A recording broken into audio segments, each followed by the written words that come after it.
perfectionné. Makambo toboya kilobi Wapi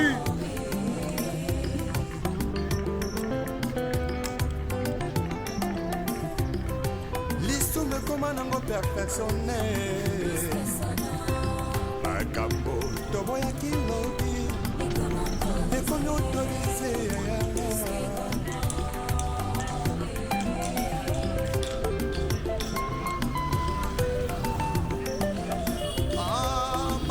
Kobakolaka motema ye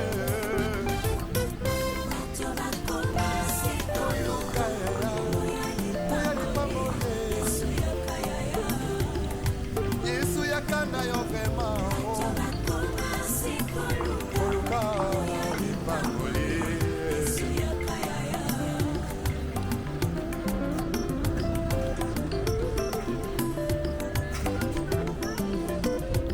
mosali na nzambe ntango ozwaki mbila ozalaki kosala na bazele nyonso kasi ntango kaka elevation yeye okomi koegorge nanyapesi permission otelemelaki tribalisme elobi lelo tie na nsima na yo mokongo moluba moswahili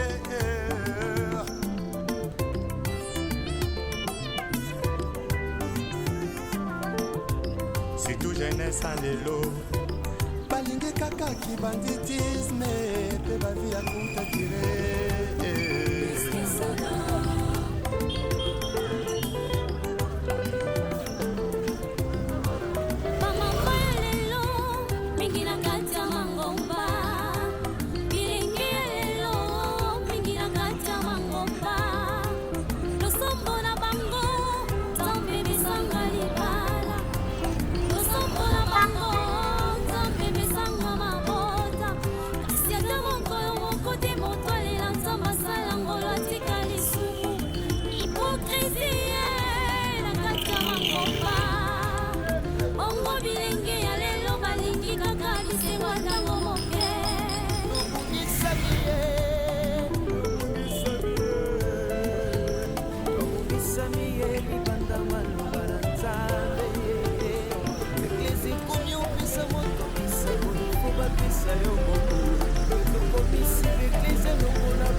kolia alangwe masanga koleka molimo santu ona pesa bango na nzambo ya bongo ye biso bato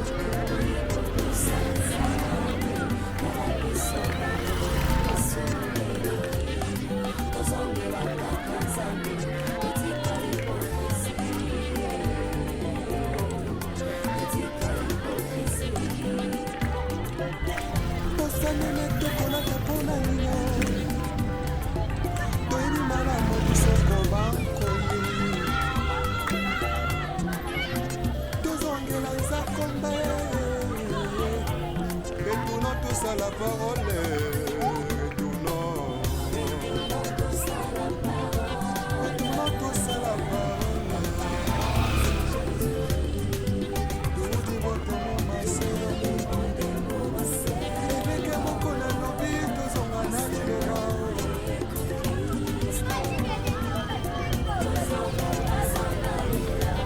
Vérification des écritures avec le pasteur Godin Paul.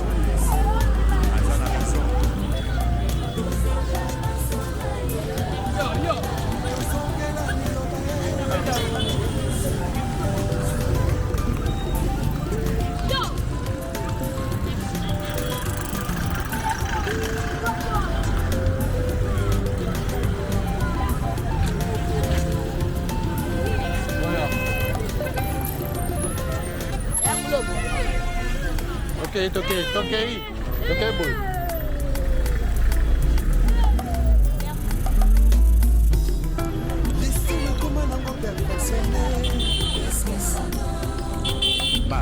boy.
C'est tout jeunesse à l'élo.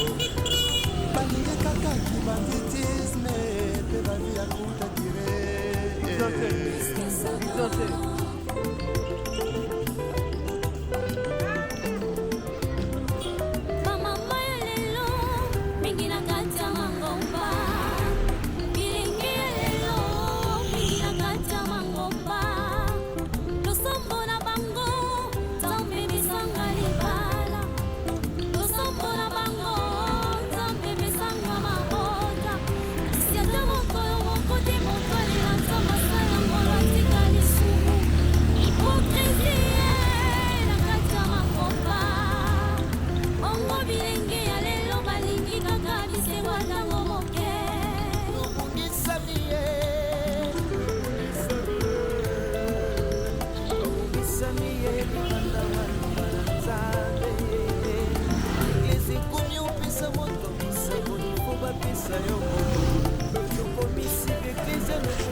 sagesse avec un ennemi fort.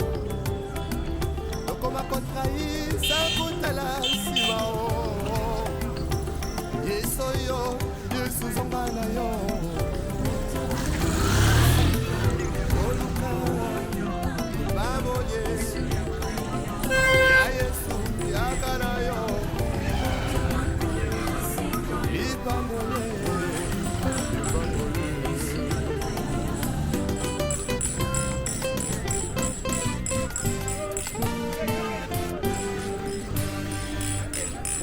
le retour à la parole, c'est possible.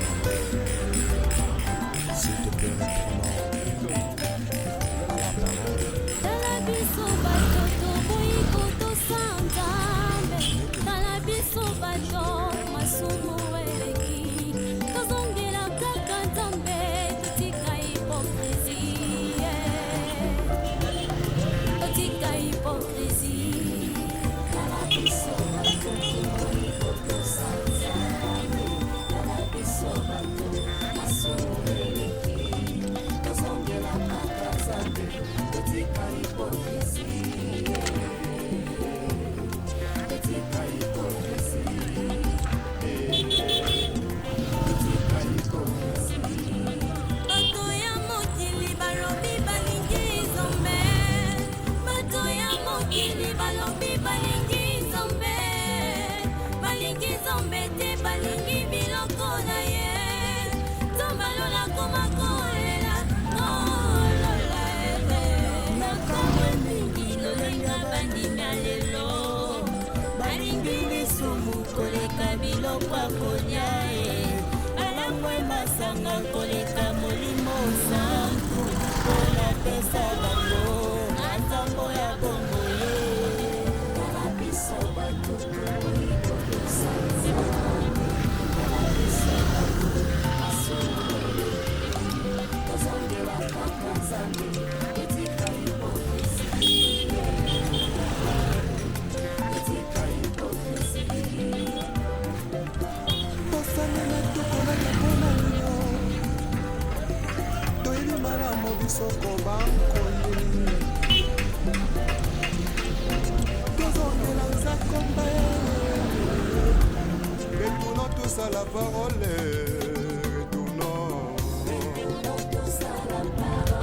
Retournons tous à la parole. Nous dévotons ma sœur. Eveke moko na lobi tozonga na liloba.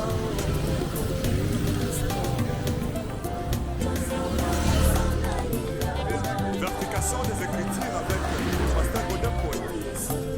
Azan a raison. Tozongela liloba.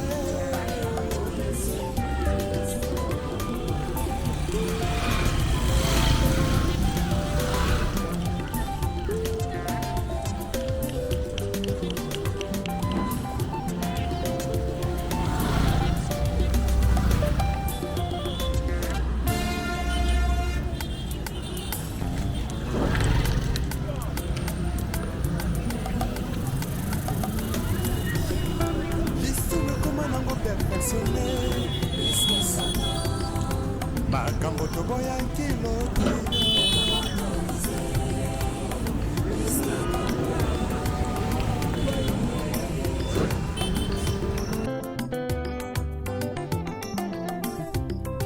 Lisumu koma nango perfectionné.